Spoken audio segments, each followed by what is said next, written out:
ji karvedanên biryara hikûmeta nû ya Iraqê bû komkirina çekî di destê dewletê da.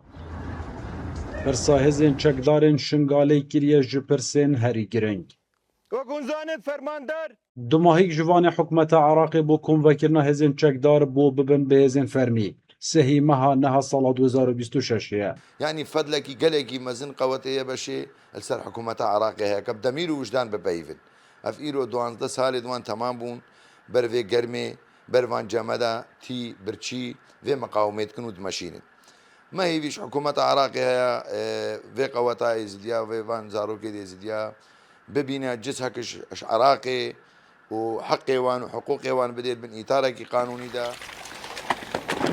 Hêzên çekdarên nefermî li Şingalê ji her du regezan pêk hatine û di niha de kar li ser bi fermîbûna wan tê kirin.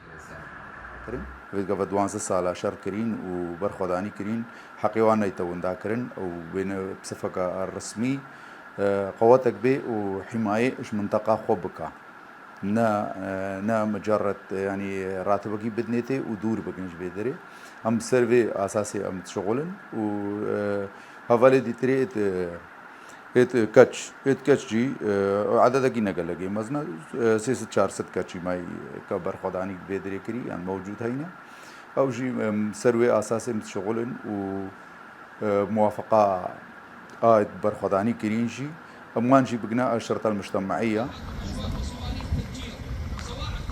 Nebûna aramiyê û hêzên çekdarên nefermî yek ji egerên neavabûn û nevegerana akinciyên Şingalê ye. Pêgîr nebûn bi biryara hikûmetê êdî tê hejmartin rawistiyan li dijî destûr û yasayên Iraqê.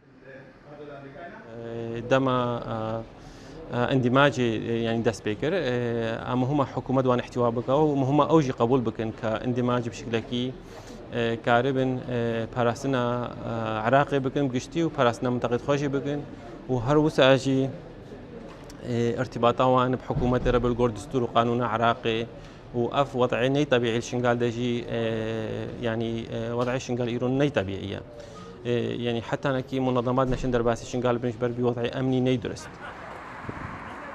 Di niha de li Şingalê ne hêzên fermî û nefermî hene. Hejmara hêzên nefermî jî 6000 çekdar zêdetir in.